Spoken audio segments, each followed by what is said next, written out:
ప్రియులారా, మన ప్రభు అయిన యేసు క్రీస్తు నామంలో మీకు శుభోదయం. ఆయనను గూర్చి అనుదిన ఆత్మీయ ఆహారం, జూలై 2 బుధవారం. నేటి మన ధ్యాన లేఖనం మత్తయి సువార్త 22వ అధ్యాయం 42వ వచనం. క్రీస్తును గూర్చి మీకేమి తోచుచున్నది?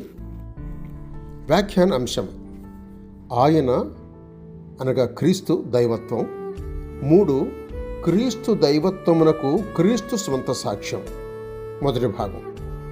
వ్యాఖ్యానాంశం: ఆయన అనగా క్రీస్తు దైవత్వం.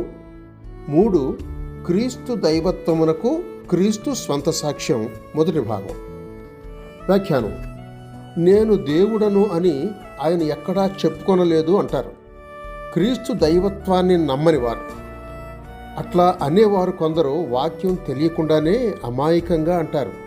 మరికొందరు లేఖనాలు ఎరగకపోయినందున ఇతరుల వలన మోసగించబడి అంటారు. మరికొందరైతే సాతాను చేతిలో చిక్కి బుద్ధిపూర్వకంగానే అంటారు. అయితే మేము చెప్పున్నదేమనగా, నేను దేవుడను అని ఒకవేళ ఆయన చెప్పుకొనకపోయినను ఆయన దైవత్వమునకు ఆయన వ్యక్తిత్వమే సాక్ష్యం. ఆయన సాక్ష్యం నిరాక్షేపము, ఎవరునూ ఎదిరించ వీలు కాలని సత్య సాక్ష్యం. ఒక డాక్టరు జాగ్రత్తగా శ్రద్ధతో శస్త్రచికిత్స అభ్యసించి తన తోటి డాక్టర్లందరిలో నిపుణత సామర్థ్యం గలవాడయ్యాడు. అయినా ఆ డాక్టరు నేను ఆపరేషన్ చేయటంలో ప్రవీణను అని చెప్పుకోనక్కర్లేదు. ఎందుకంటే ఆయన పనులే మాటలు లేకుండా ఆయన ప్రవీణతను ప్రకటిస్తాయి కదా. యేసు ప్రభుని జనన విధం, ఆయన జీవిత పరిపూర్ణ ప్రభావం, ఆశ్చర్యకరమైన ఆయన పునరుద్ధానం, ఆయన దేవుని కుమారుడు అని బిగ్గరగా సాక్ష్యమిస్తున్నాయి.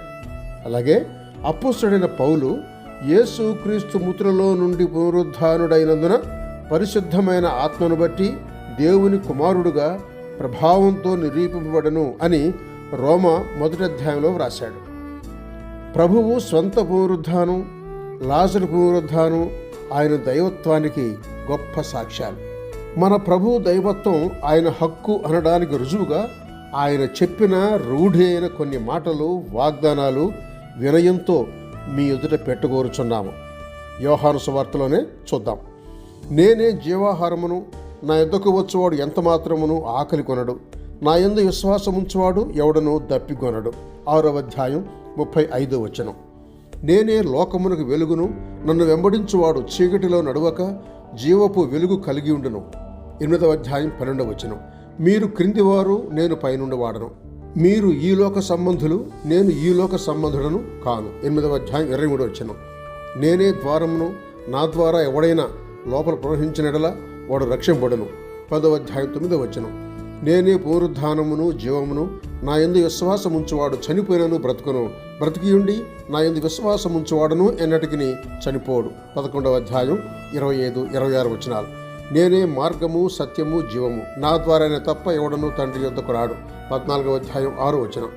నా నామమున మీరు నన్నేమి అడిగినను నేను చేతును. 14. నా గొర్రెలు నన్ను వెంబడించను, నేను వాటికి నిత్యము మిర్చుచున్నాను, అవి ఎన్నటికి నశింపవు. 10వ అధ్యాయం 27, 28. ఈ దేవాలయమును అనగా దేహమనే దేవాలయమును పడగొట్టుడి, 3 దినములలో నేను దాన్ని లేపుదును. 2వ అధ్యాయం 19 నుండి 21 వచనాలు.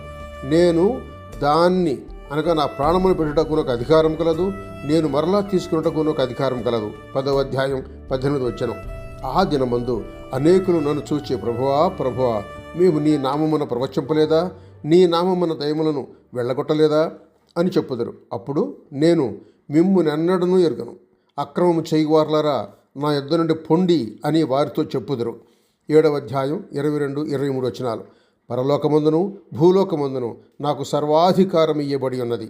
28వ అధ్యాయం 18వ వచనం. ఇదిగో యుగ సమాప్తి వరకు సదాకాలము నేను మీతో కూడా ఉన్నాను. 28, 20 వచనం. 2వ భాగం రేపటి సంచికలో. సహోదరుడు ఎం. డేవిడ్సన్. శుభములతో వందనాలు.